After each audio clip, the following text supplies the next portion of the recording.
Little princess, finally, you will escape my dark magic after all. Surrender! No! Who's the one who just saved the princess, and what's the story then? Let's find out. In that magical kingdom, there were two close friends named Agatha and Sophie. Unlike Agatha's shy, timid look, Sophie was a haughty lady who loved to read fairy tales and dreamed of becoming a rich princess because she thought her appearance and demeanor deserved more in the lavish and splendid places. However, Sophie would be willing to join anyone who dared to speak badly or touch Agatha, who had taken Sophie with her when her family had the hardest time. One day, while waiting for Sophie to borrow books from the library, Agatha still worked and met a young man who was spending his last few coins to buy food for the poor child. Appreciating his heart, Agatha offered him some food, but was stopped by Sophie. Agatha, we're poor enough. Don't give away our stuff to any strangers like that. I'm sorry. Then let me give it back. No, you just take it and go. Agatha! Sophie, it's just 1 or 2 apples that won't make us rich. Besides, I'm sure if we help people, sometimes they'll help us. Aren't all the fairy tales you read like that? All right.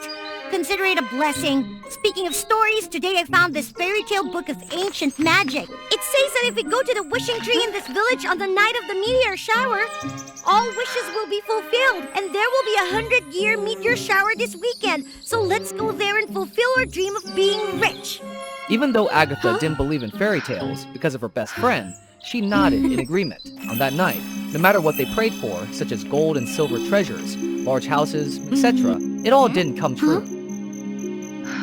During the sadness, they suddenly heard an old woman fall nearby, so they rushed to look at the situation. However, Sophie was afraid of her beautiful dress being dirty, so she showed dissatisfaction and only watched them bandage the wound. Appreciating the hearts of the two of them, the old lady gave them the star bracelet of friendship and turned herself into a star fairy. It turned out that it was the wishing fairy who lived in the wishing tree for thousands of years and waited for the destined people to come here to fulfill the wish. Having the chance to return to the rich life of the past, Sophie quickly said her wish. I've been living a poor life too long. Therefore, I wish to have the status of worthy of my true identity right now. What's your wish that you look so thoughtful? I was wondering, how long have you been here and given people wishing? The star fairy was startled to hear Agatha's question, but she answered honestly. Maybe. It's been thousands of years since I was given the mission to grant wishes and not to leave the wishing tree half a step away, because I've seen things change. Things grow freely compared to myself a long time ago. That's so. Actually, I have a close friend, a good job, and I also love to help people. But sometimes I also feel tired and need my own space to relax, freely do what I like.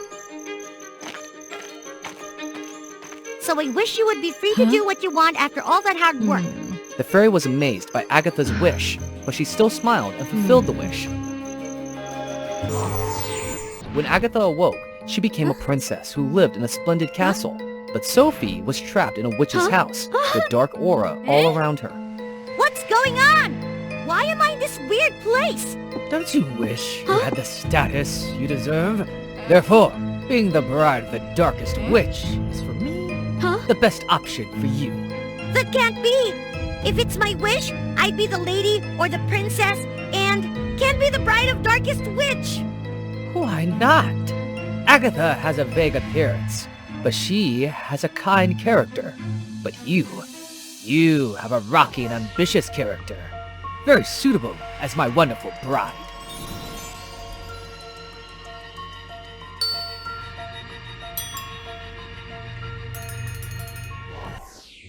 So, if our two powers are united by a kiss of love, you will help me escape this place and conquer the kingdom. No, I can't be your wife, and there must be some confusion between my position and Agatha's. I have to find Agatha and get this straight. You can't go to the castle. The soldiers there will surely drive you out, because you have the dark glory of a witch. So be good and stay in the room. After that, Even though Sophie imprisoned in the witch house, she refused to bow down to the enticements that she should give up Prince and Agatha.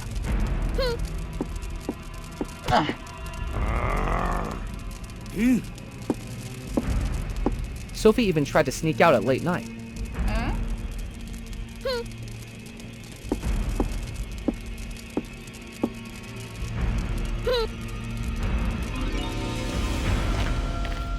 However, as the Dark Witch said, when the soldiers saw Sophie radiate a dark aura, they definitely did not let her in.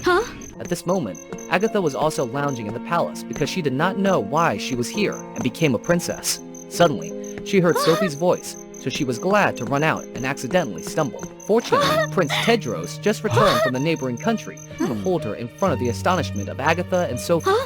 The prince? Was the poor man the other day? Yes, because the Star Fairy sent me a dream that she was grateful for your kindness and made you a princess. I returned to the castle as quickly as I could to meet my benefactor and my future wife. Despite hearing the prince's explanation, Sophie did not believe the truth and was about to intervene in the next conversation when she was summoned by the Dark Witch. Let me go! Why did you arrest me? I tried to get out of here, tried to meet Agatha and the prince, but... No matter how hard you try, Tedros' heart belongs to Agatha. And I am the only one who understands your power potential, always taking care of you and taking you away from these people. If you still want to be a princess, then after the two of us combine our magic can rule this kingdom, I will help you live with the throne you want. Hearing the sweet words from the witch, plus the fire of hatred burning in her mind, Sophie was gradually persuaded and let him absorb the rage and selfishness in her for him. By the time Tedros and Agatha got there, Sophie had agreed to give the witch a kiss and helped him gradually regain his sealed magic.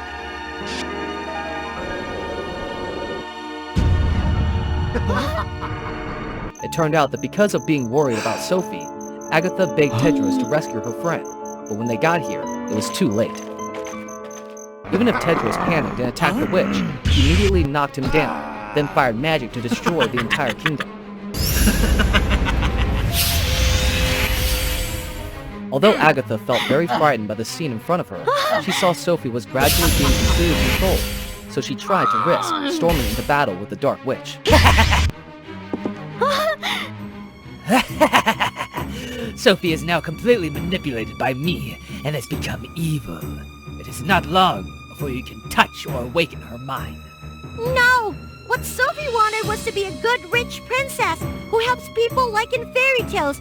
Besides, she's not the kind of guy who does everything she can to destroy people to get what she wants. So, even though she's going the wrong way and being manipulated by you, I believe her heart is still on the right track. Hearing Agatha's words, the witch was angry, intending to silence her forever. Sophie awakened from Agatha's friendship and tried to shield her best friend from magic.